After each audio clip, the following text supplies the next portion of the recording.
us, please? Yeah, he's going to play and he'll start. Thank you. Tweet break. Tweet break. I don't have my Rubik's Cube spinner.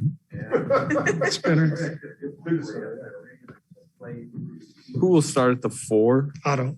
Okay. Obviously, we talked, this was playing 4 games ago, you were going to start Kuminga, and I know you said you reserve the right to change your mind. What did you make you change your mind? Just because I'm the coach and I reserved the right to change my mind, and I chose to change my mind. Without Draymond right now, and with the minutes restriction on Clay, and Andre and Otto not playing back-to-backs, it's been a little bit of kind of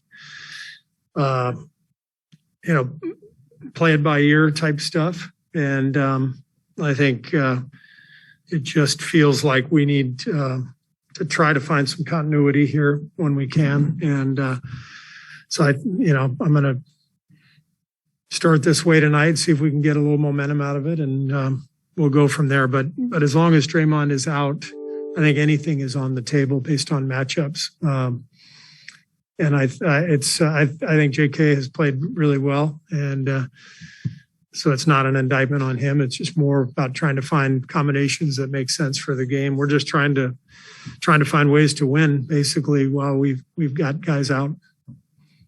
Steve, Jordan always jokes when he comes in here, 90 seconds he'll be done with his interviews, and it actually took quite a bit longer the other night. He said he's been giving Steph a pep talk about keep on shooting and stick with it. And Steph also said that he really appreciates that from a young guy, that he's so engaged. And have you continued to see Jordan, make maturity, just grow up some? Yeah, I mean, this is his 3rd year. He's feeling more and more confident, each year. And part of it, too, is you get to know your teammates really well. And so it's the 3rd year Steph and Jordan have been together. I'm sure Jordan wouldn't have felt comfortable saying anything a couple of years ago. So I think that's a sign that there's a comfort level there with their relationship. And, I think we're, as I said, we're just trying to kind of fight through everything right now, both individually and collectively as a team. And we're doing a pretty good job. We're keeping the ship afloat. We're not playing our best, but this is our stretch to go through, and we just got to keep pushing forward. Steve, from the time you guys signed Andre, it was always a plan that you guys were going to manage his minutes throughout the course of the season. He missed a bunch of games. Is it reached a point? Is there a concern level at this point that's maybe a little more than you had anticipated? Concern in terms of just how ready he will be when you need him the most?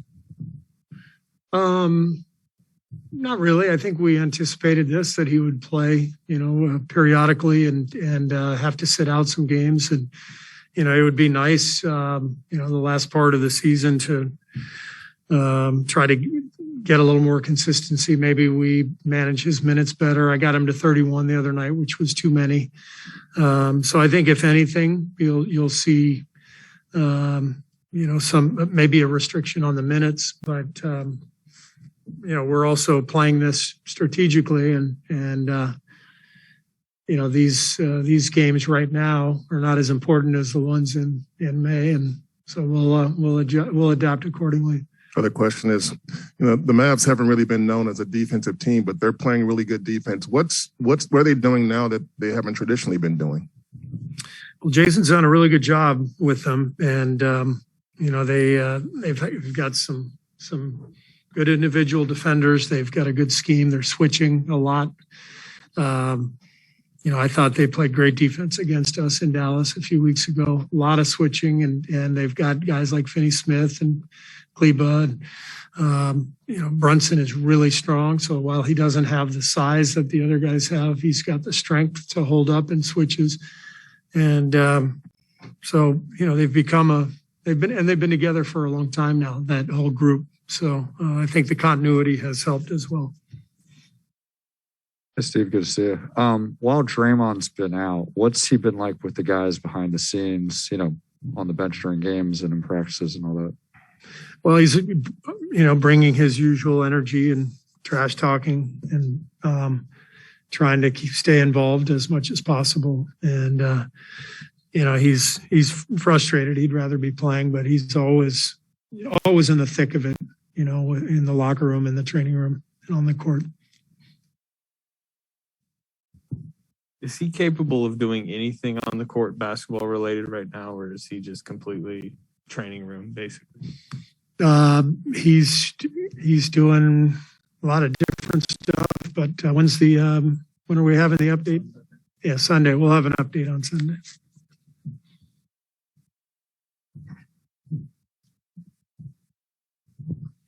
All right, open up to Zoom here real quick. Dwayne Price down in Dallas. Go ahead, Dwayne.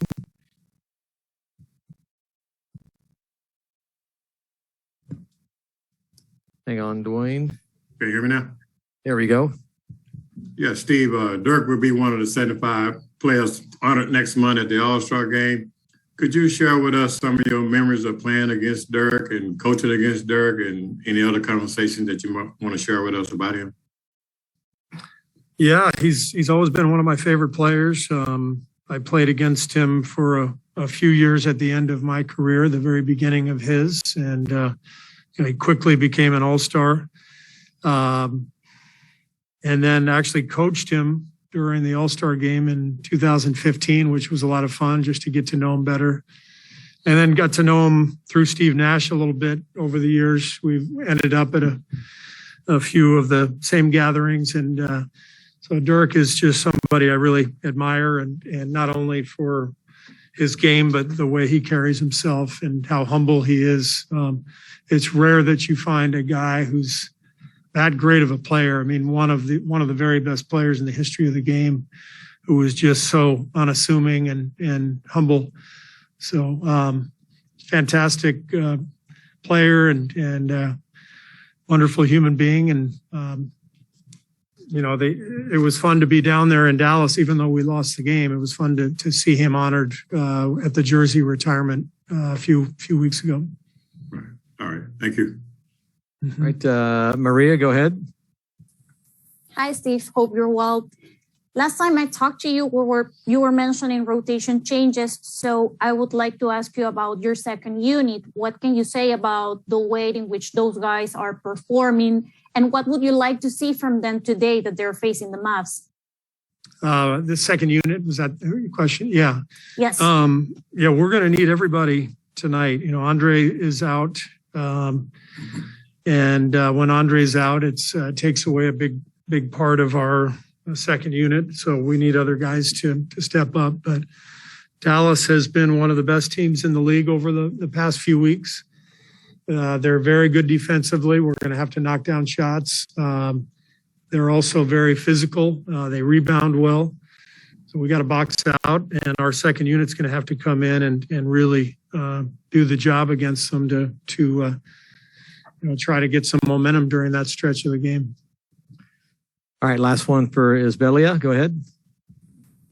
Hi, Coach. Isbelia Fernandez from Hispanic Sport Media.